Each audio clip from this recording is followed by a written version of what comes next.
Bonjour à tous, bienvenue à cette session intitulée de la carte à l'intelligence spatiale. Je m'appelle Didier Guabert, je suis en charge de l'activité business de Google Maps pour la zone internationale.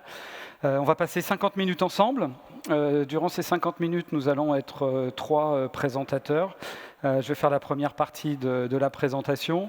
Ensuite, je serai rejoint par Damien Bon, qui est le directeur général de la société Stuart, qui est spécialisé dans le transport de marchandises et ce qu'on appelle aussi le last mile delivery, et qui viendra vous expliquer en quoi une plateforme géospatiale intelligente impacte positivement son business.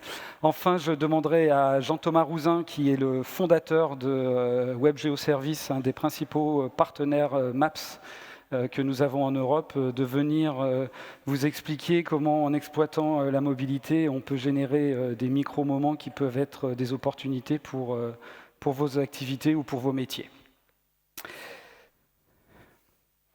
Alors, je résiste jamais à la tentation de partager avec vous ce qu'a été en 2005 la toute première version bêta de Google Maps.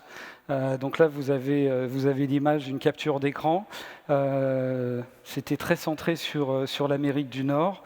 Il y avait quand même les îles britanniques, et je pense que depuis 2005, Google a fait du chemin en termes de couverture de la planète avec Maps. Donc vous pouvez explorer le monde sous différents angles. Vous pouvez même aller visiter des endroits pas si facilement accessibles, que peut-être on n'aura jamais l'opportunité de visiter. En tous les cas, je ne sais pas si vous avez fait attention à l'actualité Maps récente, mais la semaine dernière, on a ajouté dans Google Maps certaines nouvelles planètes du système solaire. Donc là, pour le coup, on n'aura pas l'opportunité d'y aller. Donc Google Maps, en quelques chiffres, c'est environ un peu plus d'1 milliard d'utilisateurs uniques par mois. C'est 200 pays et territoires qui sont couverts avec de l'information en temps réel. Et ça, c'est ce que vous connaissez de Google Maps sur la partie utilisateur particulier. Mais on a à peu près 2 millions de sites web ou d'applications qui embarquent Google Maps. On a commencé il y a une dizaine d'années à délivrer ces services pour les entreprises. Et l'objet de cette présentation, c'est de vous faire toucher du doigt en quoi une plateforme géospatiale intelligente peut apporter des opportunités dans vos industries et dans vos métiers respectifs. Donc en quoi Google Maps peut vous aider pour vos applications ? Alors, la première chose que je voudrais vous dire, c'est que Google Maps, c'est bien plus qu'un fond de carte. C'est une couche de données, c'est de multicouches de données qui sont au-dessus. Ici sont symbolisées quelques-unes de ces données. Il y a l'imagerie, ça peut être de l'imagerie Street View, ça peut être de l'imagerie satellite, de la photo aérienne, oblique qui nous permet de présenter les bâtiments en 3D sur quelques grandes villes du monde, ou aussi par exemple des informations locales, c'est ce qu'on appelle les lieux sur des points d'intérêt. On a répertorié un nombre très important de lieux de par le monde qui sont catégorisés, les garages, les gares, les hôpitaux, les écoles, les centres commerciaux. Et vous avez des informations sur ces lieux, savoir si un restaurant est ouvert, quelle est l'affluence de ce restaurant, etc., etc. Et donc vous avez la possibilité d'avoir accès à ces informations, de les incorporer dans vos applications pour vos propres processus métiers. Alors rapidement, comment ça fonctionne ? Eh bien, en fait, on fournit un ensemble d'API, de web services. On est multiplateforme, donc vous pouvez intégrer sur des applications web, sur des applications web mobiles, sur des applications natives Android ou iOS. Alors, depuis 10 ans qu'on fournit ça, que font nos clients? Je vous disais tout à l'heure qu'on a 2 millions de sites web ou d'applications qui utilisent ces services Maps. J'ai essayé de catégoriser en 5 parties les applications. Donc historiquement, ça a démarré avec des applications de visualisation, de suivi en temps réel de personnes, de choses, de véhicules, donc très utilisées dans des industries comme la logistique, comme le retail, comme le transport, comme le travel, comme l'immobilier pour rechercher par exemple un bien immobilier et regarder ce qu'il y a autour. Une autre catégorie d'applications, ce sont les applications internes. Alors là, c'est plus souvent des applications d'aide à la décision où le fait de visualiser sur une carte, ça donne des informations complémentaires par rapport à un tableur, par rapport à des graphes. Alors là, c'est du géomarketing, c'est encore de la logistique, c'est de l'analyse de vente, par exemple. Des applications qu'on peut qualifier de compagnons, donc des applications qui vous donnent, je ne sais pas, pensez à une société d'assurance dans le cadre de ces contrats automobiles qui offre une application pour de l'assistance quand vous êtes en panne ou vous avez un accident. Donc on vous géolocalise et vous pouvez appeler au secours depuis l'application. C'est aussi des applications pour des gens qui ont des problèmes de santé assez sérieux et qui, en cas de malaise, également peuvent appeler au secours. Ou si votre chat est équipé d'un collier GPS, vous pouvez suivre en temps réel votre animal domestique. Quatrième catégorie, ce sont des applications plus imaginaires. Donc là, on est dans le monde des jeux. Vous connaissez tous Game of Thrones ou Pokémon Go. C'est du Maps qui est derrière. Et plus récemment, on a vu des applications qui tiraient parti, ou en tous les cas des applications destinées à l'Internet des objets, aux objets connectés, qui tiraient parti de leur positionnement et des données Maps. Alors pourquoi j'ai intitulé cette présentation de la carte à l'intelligence géospatiale? Parce qu'on voit une évolution en fait de ce que l'on peut faire et de la valeur que des données géographiques et d'un environnement Maps peut apporter. Alors ça a commencé, je vais aller très vite là-dessus, par des cartes papier, donc ça date même plus de 300 ans. Ensuite, il y a une bonne vingtaine d'années, on est passé au monde numérique, donc on a digitalisé ces cartes et on peut avoir accès depuis son navigateur Internet à une carte, on peut l'avoir dans son système GPS embarqué pour la navigation dans sa voiture.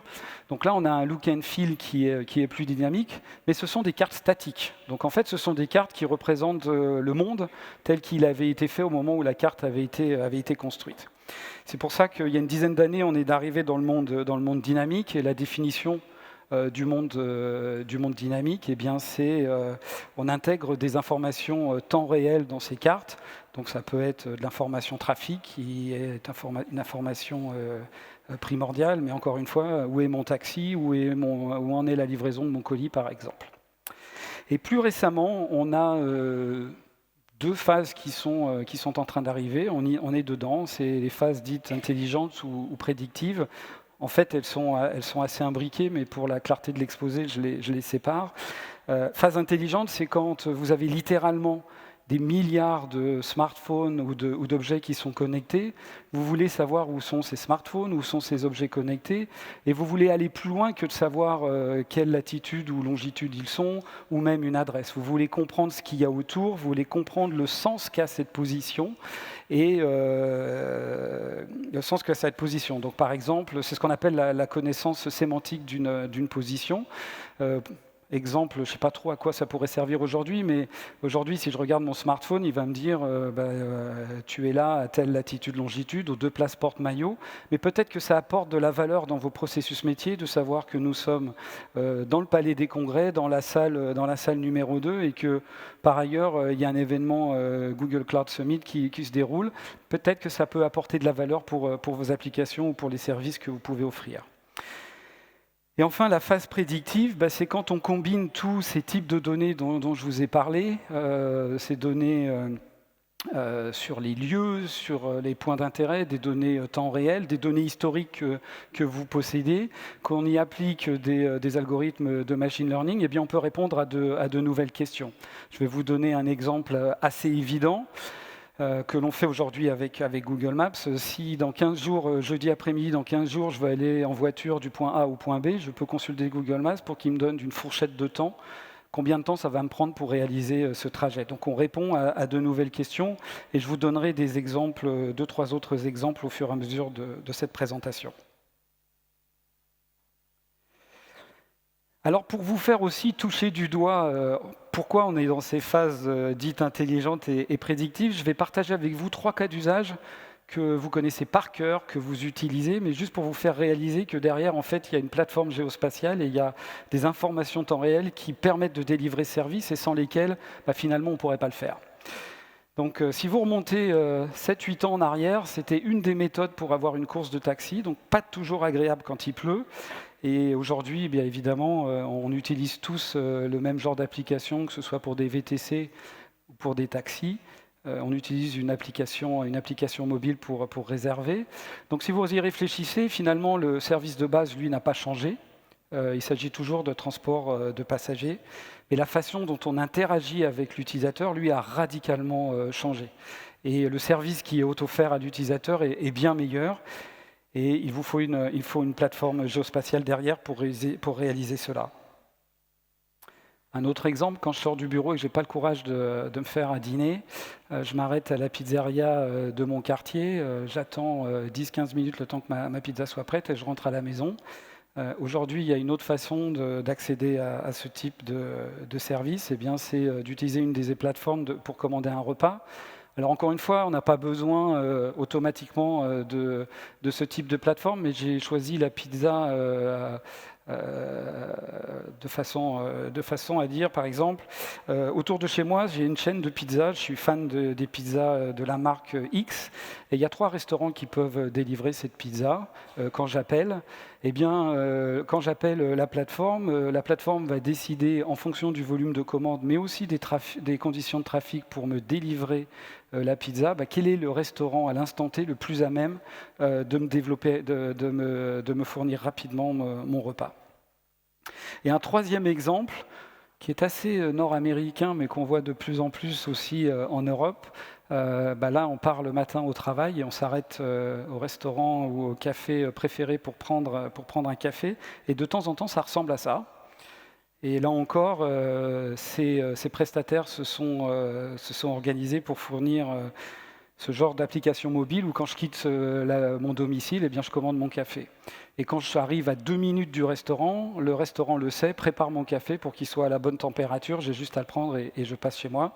Donc encore une fois, il y a pas mal de géolocalisation derrière, de temps réel pour réaliser ce type d'application.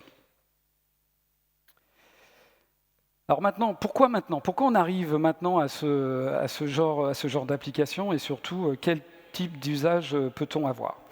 Alors le pourquoi maintenant, c'est qu'en fait on arrive à une combinaison de facilitateurs technologiques avec des données géographiques qui s'enrichissent de jour en jour. Vous comprenez rapidement comment ce slide est organisé. Donc si je pense à des facilitateurs tels que la pénétration des smartphones, des connexions 4G avec forte bande passante, la capacité d'offrir des données géographiques où on sait vous guider d'un point A à un point B, de vous donner tout un tas d'informations sur des points d'intérêt ou des lieux particuliers, et de vous fournir de l'information en temps réel, bien évidemment, ça peut générer de nouveaux usages et impacter les services ou les produits que vous proposez. Alors pour faire quoi? Qu'est-ce qu'on voit arriver aujourd'hui sur les 2-3 dernières années en termes d'applications? Donc on a toujours ces applications de visualisation, donc je vais pas y revenir, mais on a des choses un peu plus nouvelles que l'on voit arriver.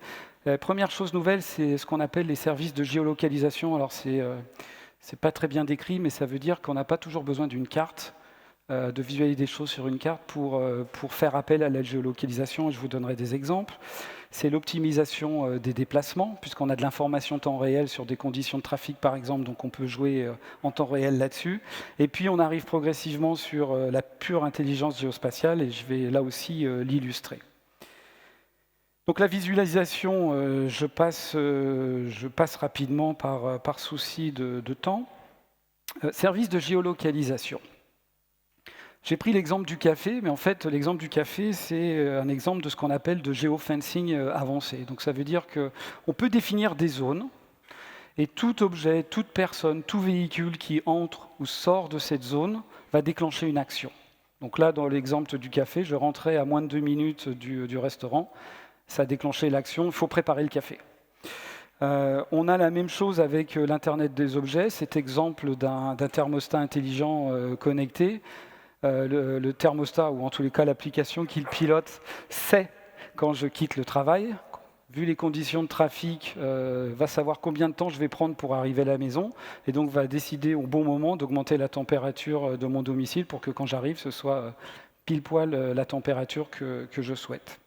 Vous avez aussi un autre exemple, et c'est loin d'être exhaustif, partage de position d'objets. Donc en général, on partage les positions de véhicules, d'une flotte de camions ou de personnes, mais quel est l'intérêt de partager position d'objets? Là, vous avez une imprimante, je vais vous donner un exemple réel.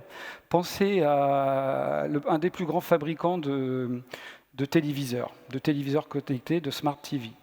La première fois que vous mettez en œuvre une télévision Smart TV, faut la connecter. Donc vous passez au travers d'un certain nombre d'écrans de configuration pour définir ces éléments de connexion. Il se trouve que dans un grand nombre de régions du monde, en fonction d'où est le téléviseur, il y a un seul câbleau opérateur qui opère dans la région.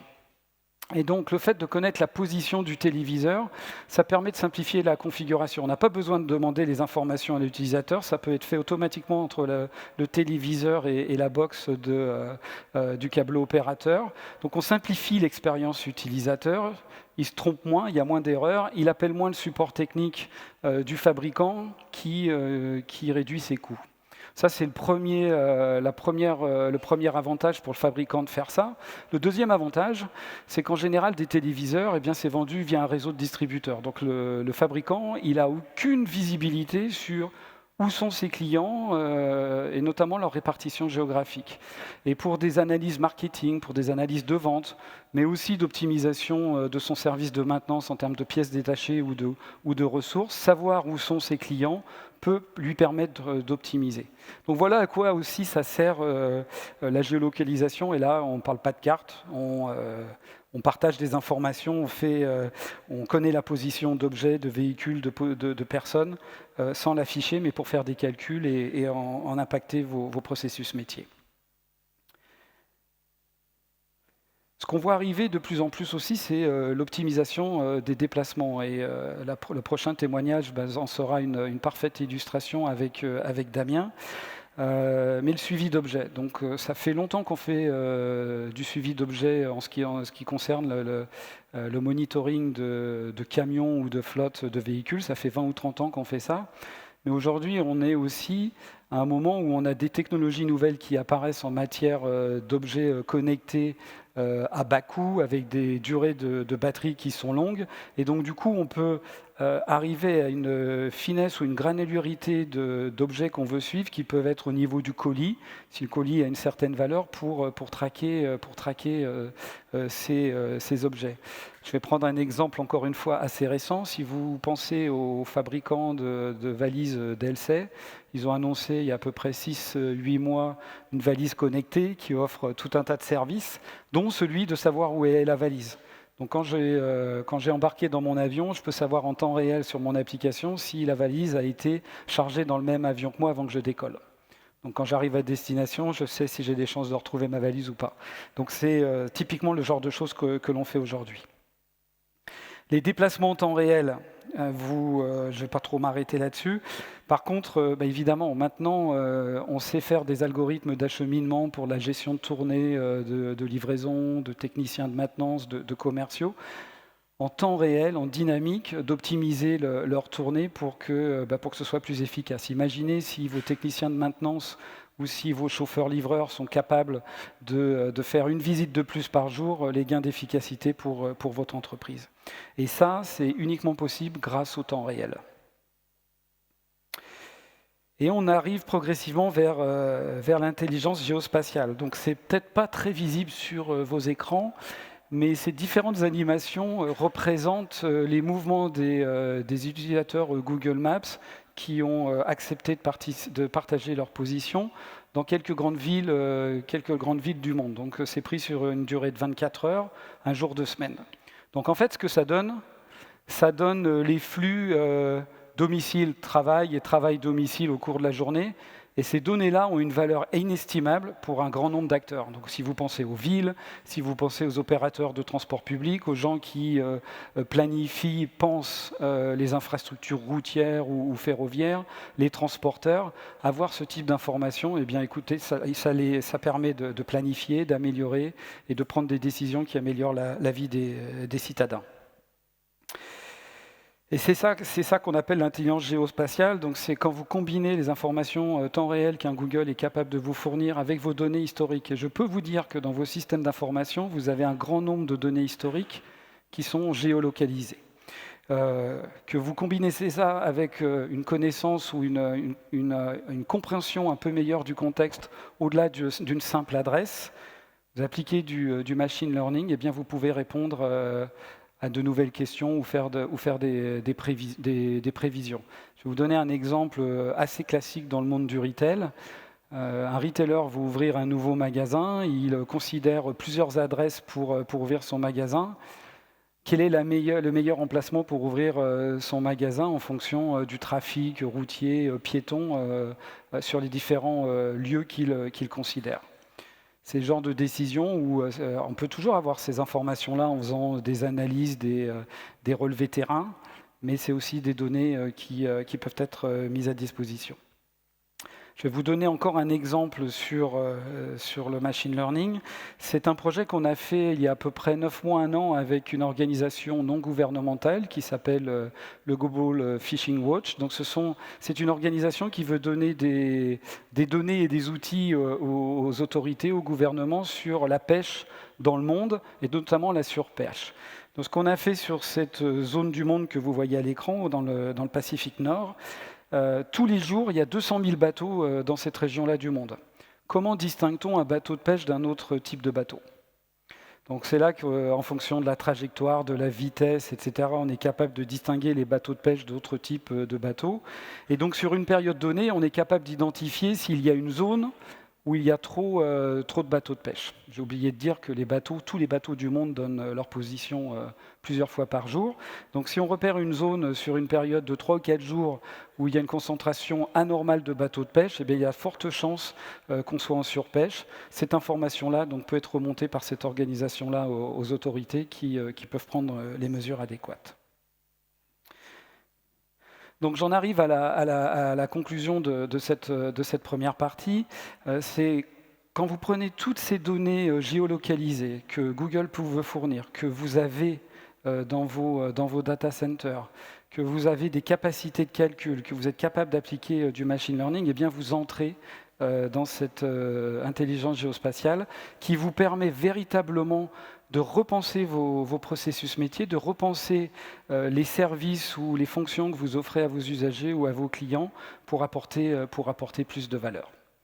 Voilà, je vais m'arrêter là pour l'instant. Je vais demander à Damien Bon de me rejoindre. Donc Damien va vous donner une illustration sur son métier, sur son industrie. Ensuite, nous aurons Jean-Thomas. Bon anniversaire, Jean-Thomas. Et je reviendrai pour la conclusion finale. Merci, à tout à l'heure. Le point vert. Merci beaucoup, Didier, pour cette introduction qui va être assez utile pour vous présenter dans quelle mesure Stuart, je vous présenterai le métier, interagit avec les équipes de Google Maps pour apporter le plus de valeur à nos clients. Donc, avant que je rentre dans le détail de la solution Stuart, je veux juste passer un petit moment sur le contexte dans lequel on opère. Nous, on est un acteur de la livraison urbaine.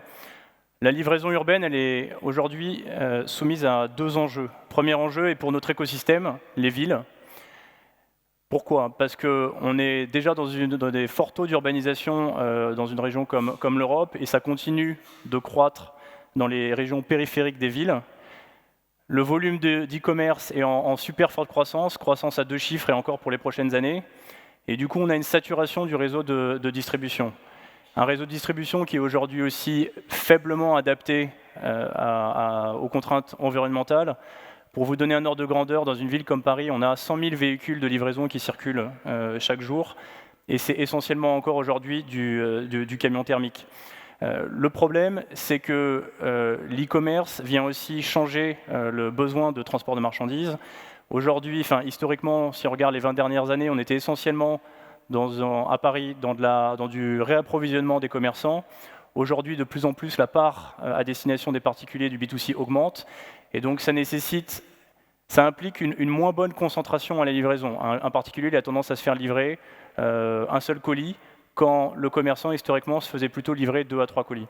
Donc on est dans une désoptimisation des circuits de distribution et qui sont aussi par ailleurs de plus en plus contraints. Donc il y a un réel enjeu pour les villes, un réel enjeu pour les transporteurs, un réel enjeu pour l'environnement. On a tendance à beaucoup parler de mobilité de transport, parce que celle-ci représente probablement 75% des déplacements en ville, contre 25% probablement pour le transport de marchandises. Pour autant, celui-ci représente 30% de l'empreinte carbone, 40 à 50% des émissions de particules et jusqu'à 50% de la consommation de carburant. Donc Paris réagit, s'est fixé comme un objectif ambitieux de réduire l'empreinte carbone, et notamment les livraisons en diesel qui doivent atteindre le seuil de 0% à l'horizon 2020. D'un autre côté, on a un deuxième enjeu qui est les attentes des consommateurs. On a des consommateurs de plus en plus exigeants qui apprécient l'omnicanalité, l'émergence de l'e-commerce. Et ce qu'ils nous disent quand on les interroge, c'est qu'ils souhaitent à 83% plus de transparence, dans un même niveau de seuil, des créneaux de livraison garantis, des délais de livraison plus courts, donc une livraison plus instantanée. Et ça a un réel impact pour les commerçants, puisque 60% aujourd'hui des achats qui sont entamés en ligne ne sont pas convertis à cause d'un manque de livraison. Et même quand on va plus loin dans le parcours d'achat et qu'on regarde le fameux repeat, on s'aperçoit que 45 à 50% des consommateurs qui ont une expérience de livraison négative ne reviendront pas sur le site internet. Donc la livraison est un véritable enjeu. Donc étant donné qu'on sait que c'est un enjeu pour les villes, on sait que c'est un enjeu pour les consommateurs, quelle est la réponse ? La réponse, elle se trouve dans, et ce que disait Didier sur l'intelligence géospatiale, revoir les circuits de livraison. Aujourd'hui, étant donné qu'on a des consommateurs qui souhaitent être livrés plus vite, il faut qu'on revoie, premièrement, où se situe le bien. Et on a beaucoup de données pour savoir où peut se situer le bien. On peut utiliser l'intelligence artificielle qui peut traquer votre parcours d'achat et vous dire si cette paire de chaussures, vous avez de grandes chances de la vouloir pour le jour même ou pour le lendemain. Toutes ces technologies existent. Et il y a aussi un phénomène qui est très important, qui est la course à la densité. Il y a un phénomène qui est quand même assez important, c'est l'augmentation du réseau de distribution d'Amazon. Aujourd'hui, aux États-Unis, vous avez quasiment un consommateur sur 2 qui se situe à moins de 20 000 d'un entrepôt Amazon. C'est juste colossal quand vous savez qu'Amazon est quand même historiquement pas dans la distribution physique, c'est un e-commerçant. Donc là, quelques chiffres rapides. Amazon, c'est 180 entrepôts, 60 plateformes de livraison locale et 65 hubs. Et son réseau de distribution a été multiplié par 5 avec l'acquisition de Whole Foods, qui rajoute quasiment 430 nœuds de distribution. Donc on est dans un monde aujourd'hui où l'e-commerce est en train de rencontrer la distribution physique, et donc ça donne plein d'opportunités de revoir encore une fois le réseau de distribution. Et c'est là où Stuart intervient, c'est que nous, on est une plateforme de livraison à la demande qui apporte la flexibilité aux commerçants, la flexibilité qui leur est imposée par les particuliers. Donc, on est une plateforme à destination des commerçants, une B2B, on n'est pas une marketplace, comme vous pouvez le voir dans des sociétés comme Uber Eats ou Deliveroo. Et on fournit nos services via soit une application mobile, soit une web application, soit une API, pour être directement intégré dans le canal d'achat des commerçants. Donc, pourquoi je parlais de flexibilité ? Parce que dans la logistique urbaine, on parle de plein de cas d'usage différents en fonction de où se situe le stock à un instant T. Le stock peut très bien être dans un magasin, dans ces cas-là, vous allez l'utiliser comme le point de départ de votre logistique. Il peut se situer dans un entrepôt, parce que vous n'avez pas de réseau de distribution physique, ou parce que pour une raison X ou Y, vous n'avez pas la connaissance de vos stocks en temps réel, et donc il faut faire démarrer le produit depuis l'un ou d'un autre entrepôt. Donc on a besoin de s'adapter, et du coup, la plateforme qu'on offre aux commerçants, elle permet de répondre à différents cas d'usage, du point à point, pour du food, ou pour un paquet qui doit être livré en express. De la tournée, si vous avez plus de temps entre le moment où le consommateur commande et le moment où démarre la livraison, ou si l'entrepôt se situe un tout petit peu plus loin du consommateur. Et on se repose bien évidemment sur une flotte multimodale parce qu'on doit desservir un tout petit colis comme du plus gros colis, sachant qu'on est très sensible à l'impact écologique. On essaie bien évidemment autant que possible de privilégier des moyens de transport verts, comme le vélo, du vélo cargo de plus grosse capacité, ou des vannes électriques. Et bien sûr, on géolocalise nos coursiers en temps réel, grâce, et notamment avec le lien avec les équipes de Google Maps. Les cas d'usage, je vais aller très vite là-dessus parce que je préfère vous parler de cas d'usage très concrets. Donc on fait soit du départ magasin, soit du départ dans un entrepôt. On peut même utiliser le réseau Stuart pour échanger de la marchandise entre deux de ces magasins.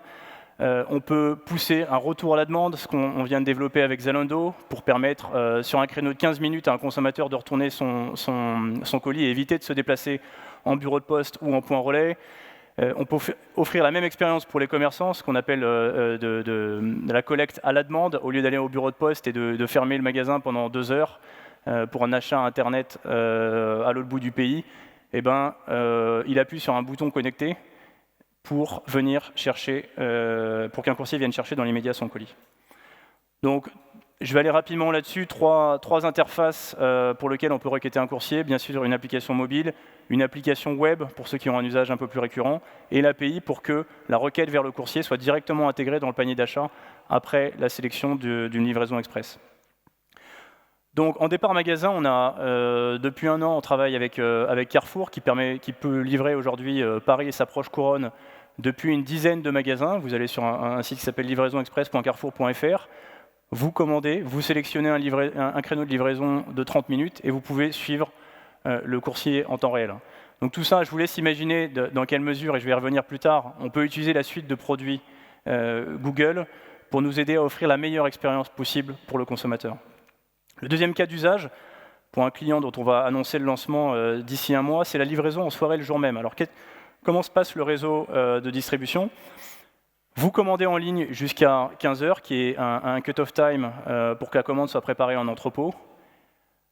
Ensuite, la commande est acheminée vers des entrepôts de proximité pour une opération de cross-dock qui est je réceptionne, je trie et j'organise mes tournées, encore une fois, en temps réel pour des livraisons en soirée entre 19h et 22h. Et le tout tracé, donc vous pouvez suivre en temps réel la coursier. Donc ça permet à des commerçants de lancer une livraison en jour J. Encore une fois, vous avez jusqu'à 13, 14, 15 heures en fonction de la localisation ou de l'entrepôt pour une livraison en soirée. Donc on est vraiment en train de changer la manière dont la livraison se passe avec une bien meilleure expérience client. Pour Zalando, pareil, vous avez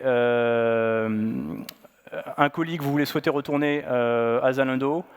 Vous allez sur l'application Zalando ou sur le site web Zalando. Vous sélectionnez retour à la demande, créneau de 15 minutes, vous avez un coursier qui arrive, il récupère votre colis, il le laisse en point relais avant d'être ramené à l'entrepôt Zalando. Donc bien sûr, c'est un service qui est fortement apprécié par les consommateurs avec un très bon retour de qualité de service pour justement la simplicité et la rapidité d'exécution. Alors, comment est-ce que Google peut nous aider? Alors nous, on utilise un certain nombre d'outils Google, je vais en citer quelques-uns. Le premier, c'est l'API JavaScript qui nous permet à notre application web que vous avez vu tout à l'heure d'afficher la carte, de montrer la localisation sur la carte, etc. Et aussi quelque chose qui est forcément hyper important dans la livraison, qui est l'autocomplete des adresses pour que l'adresse soit la plus précise possible, ce qui va être un grand garant de la qualité de service de notre côté. Après, on utilise aussi StaticSmap, l'API, pour afficher le lieu de pick-up, enfin de collecte et de livraison dans l'application mobile du client, dans l'application coursier. L'API qui est forcément une des plus utiles pour nous, c'est l'application Directions. Comme son nom l'indique, elle nous permet à l'application coursier d'indiquer la direction. Elle nous permet aussi de calculer les distances exactes entre le point de livraison et le point de collecte, de calculer l'ETA de manière exacte. Quand on fait la recherche du coursier potentiellement le plus proche dans notre outil d'optimisation, ce n'est pas le seul critère, mais bien sûr on va regarder où se trouve la géolocalisation du coursier par rapport au point de collecte. On peut utiliser l'API Distance Matrix qui nous permet de calculer la distance entre le point de collecte et l'ensemble des coursiers qui sont éligibles à prendre la course, éligibles parce qu'ils sont disponibles à l'instant T ou éligibles parce qu'ils sont en train de finir une course dans un environnement très proche. Et enfin, l'API Geocoding. L'API Geocoding nous permet de de traduire l'intégralité des adresses dans des latitudes, longitudes, qui sont bien sûr les coordonnées qui nous permettent de faire tourner nos algorithmes d'optimisation de route. Donc encore une fois, c'est une API très utile pour nous. Donc l'ensemble de ces services, aujourd'hui, nous permettent, combinés bien sûr à l'infrastructure, à l'intelligence qu'on va rajouter par-dessus, d'offrir un réel game changer, je dirais, dans le secteur de la livraison, qui va nous permettre d'apporter plus de traçabilité, plus de prédictif, comme Didier le mentionnait. Et donc tout ça, honnêtement, c'est d'une simplicité d'usage extrêmement forte. Et nous, c'est vraiment un outil sans lequel on pourrait vraiment travailler efficacement. Bon, je vais finir par ça. Du coup, c'est la garantie du succès quand vous avez un service qui est bien exécuté. Aujourd'hui, on travaille avec un certain nombre de clients sur quasiment toute verticale. Alors bien sûr, le food et l'alimentaire, c'est une grosse partie de notre métier, mais on s'étend rapidement sur le retail, avec les clients que vous voyez là, sur les différents cas d'usage que je vous ai bien sûr cités. Le service a 2 ans et on est présent aujourd'hui en France, en Angleterre, en Espagne. En France, pour vous donner un ordre de grandeur, on est présent à Paris, à Lyon, à Bordeaux, Montpellier, Toulouse. Et on va ouvrir en début d'année prochaine encore un certain nombre de villes. Et pareil en Espagne et en Angleterre. Alors je vais à présent laisser la parole à Jean Thomas qui va nous parler de Web Geoservice. Bravo. Merci. Salut à tous, donc Jean Thomas ou JT, c'est plus simple à retenir. Donc je suis Jean Thomas, j'ai fondé Web Geoservice. Alors qu'est-ce que c'est que Web Geoservice? C'est une entreprise qui est dédiée à la location intelligence des consommateurs. D'où est-ce qu'on est parti? D'une tendance, quand on regarde les Google Trends sur les 4 dernières années, on a une croissance extraordinaire de la requête autour de moi. Ça veut dire qu'il y a une appétence vraiment extrêmement forte pour le consommateur, pour savoir ce qui se passe autour de lui, avoir des services contextualisés par rapport à sa localisation. Vous allez me dire que ce n'est pas une surprise, ça a commencé il y a maintenant une dizaine d'années, grâce à Google Maps notamment, pour fabriquer les store locators. Les store locators, c'est évidemment trouver le magasin le plus proche avec les horaires d'ouverture. Puis quand le retail a commencé à vraiment se digitaliser, on est passé à la phase de l'omnicanal. Donc on est passé de chercher le magasin le plus proche à chercher le produit le plus proche avec le stock disponible. Okay. Tout ça, c'est totalement lié à la localisation du consommateur et à son environnement. Donc moi, ma présentation elle va tourner autour de ça. Et finalement d'aider comment on peut aider les entreprises à intégrer la notion de autour de moi dans leur business, parce que ça concerne vraiment toutes les entreprises. Alors, j'ai parlé des store locators, des product locators, des stock locators, etc. Ce que m'a demandé Didier pour cette presse, c'est de rentrer dans le détail sur des usages un petit peu plus innovants, plus techniques, sur comment utiliser Google Maps comme une base de données et qui va permettre de détecter ce qu'on appelle les micro-moments. Tout le monde connaît les micro-moments de Google. Comment utiliser finalement la localisation des consommateurs, la base de données Google Maps, pour détecter ces fameux micro-moments et commencer à interagir avec l'utilisateur. Donc nous, on a commencé à travailler dans le monde du web et d'aider finalement les entreprises à géolocaliser leurs utilisateurs dans leur site web et d'adapter leurs services. À l'époque, les apps étaient un peu délaissées à un moment où on a commencé parce que c'était souvent des sortes de réplications du site internet corporate des entreprises. Aujourd'hui, on est dans une tendance où on revient aussi un petit peu vers les apps pour fournir des services à nos utilisateurs. Services. Pour proposer le service au bon moment à la bonne personne, il faut savoir détecter ces fameux micro-moments. Et tout ça, ça part finalement d'une proposition de valeur. Donc, c'est moi. Et maintenant, j'ai très envie, j'ai de plus en plus envie de dire à l'entreprise qui veut dialoguer avec moi, « Ok, je te prête mes données de géolocalisation, je les partage avec toi, tu as intérêt à y faire attention, Je compte sur toi pour respecter les règles de la vie privée, d'usage de ces données. Et en échange, je voudrais que tu sois plus intelligent avec moi. Je voudrais que tu me proposes des services par rapport à mon profil de localisation. Et la valeur que je vais rechercher, c'est finalement, fais-moi gagner du temps. C'est une question de logistique personnelle, comparée à la présentation précédente.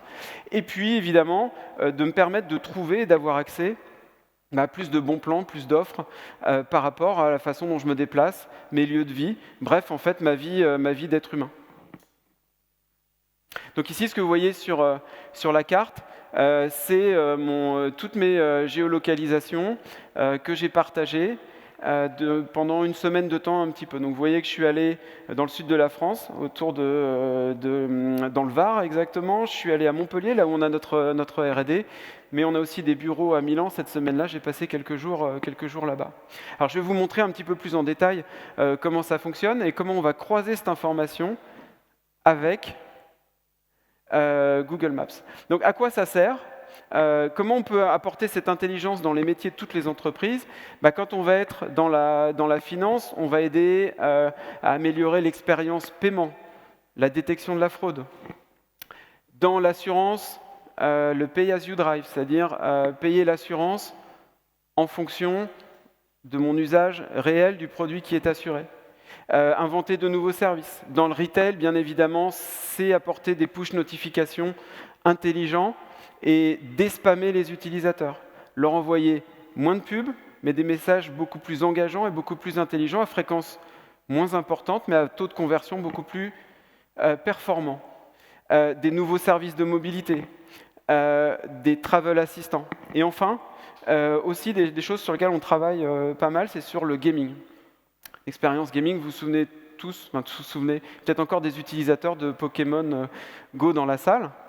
C'est bien l'utilisation d'une carte, la digitalisation du monde, et au-dessus, des scénarios de jeu, moi qui me déplace dans cet environnement, qui attrape des Pokémon.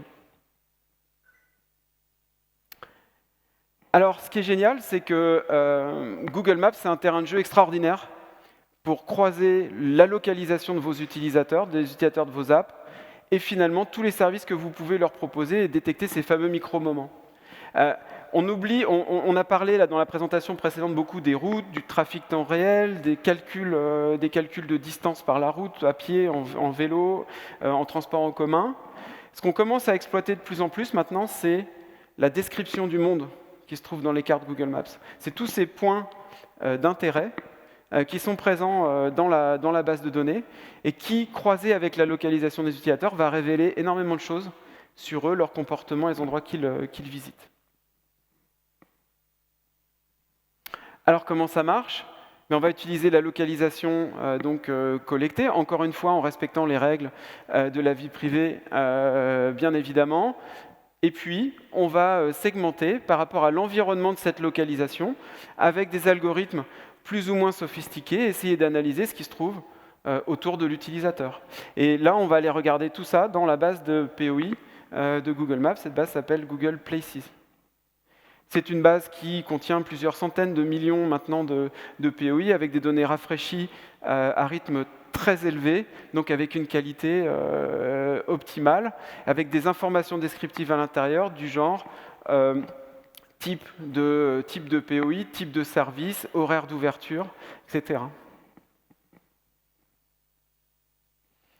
Alors, je vais présenter une démonstration pour vous montrer un petit peu quel est le potentiel de l'usage de cette donnée croisée avec de la donnée de géolocalisation. Donc, ça a switché directement sur mon ordi.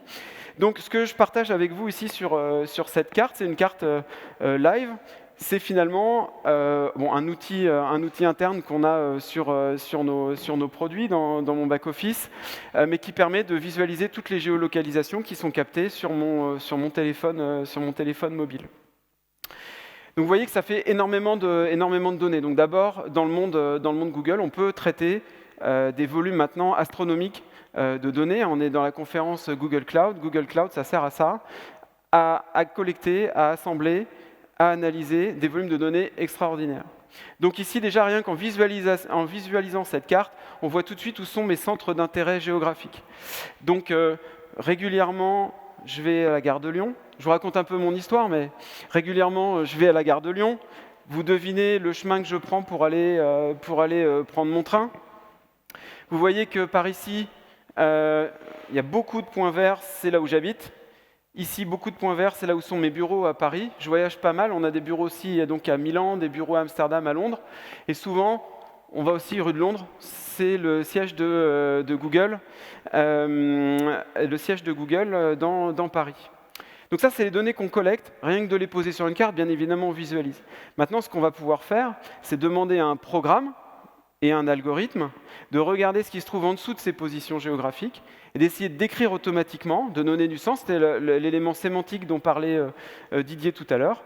Et ce sens, eh bien, il va se trouver dans la base de données Google Maps. Donc, en fait, si je zoome ici, vous voyez tous les points, vous voyez même le quai sur lequel j'ai pris mon train, là où j'ai garé mon scooter sur le trottoir, mais à un endroit où j'avais le droit. Et puis tous les services qui sont à proximité, auprès duquel je suis passé. Et petit à petit, on va pouvoir caractériser, alors c'est intéressant, c'est en temps réel, caractériser en temps réel ce qui se trouve à proximité de mon utilisateur, qu'il visite une gare, qui prend le périph' pour aller jusqu'à la gare, caractériser tous les lieux par où je passe pour rentrer de Paris, on les devine sur la carte, le lieu où j'habite, le lieu où je travaille, et ici, le lieu ici sous ma souris qui est assez intéressant, c'est un endroit où je passe assez régulièrement et où je suis détecté le matin entre 8h et 9h. À votre avis, où est-ce que je me trouve ? Pardon ? Je dépose ma fille à l'école. Voilà. C'est aussi un micro-moment. Voilà, c'est vraiment le sens de ma présentation, c'est de vous démontrer que quand on commence à croiser le mouvement des êtres humains, encore une fois avec leur consentement, le but du jeu c'est de leur proposer des services, avec la cartographie du monde digitalisée et toute l'information qu'il y a dans la base de données Google Maps, eh bien on va pouvoir commencer à détecter des micro-moments, à leur donner du sens et à proposer des services à vos utilisateurs sous la forme de push notifications, de messages, et que sais-je encore, il faut laisser la place à la créativité sur ce sujet.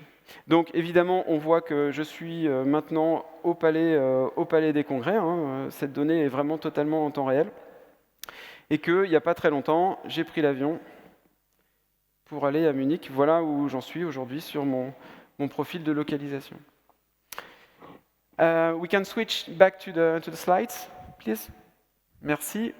Donc, en conclusion de cette présentation, l'idée c'est de se mettre en perspective par rapport à la présentation précédente en disant Google Maps, c'est donc la plateforme digitalisée du monde dans laquelle il y a des données, des services, des outils pour calculer des distances, pour finalement optimiser, mais aussi décrire le mouvement des humains et fabriquer finalement un monde beaucoup plus intelligent, transformer finalement nos applications en services, en applications qui proposent des services. Je rends la parole à Didier. Je vous remercie pour votre attention.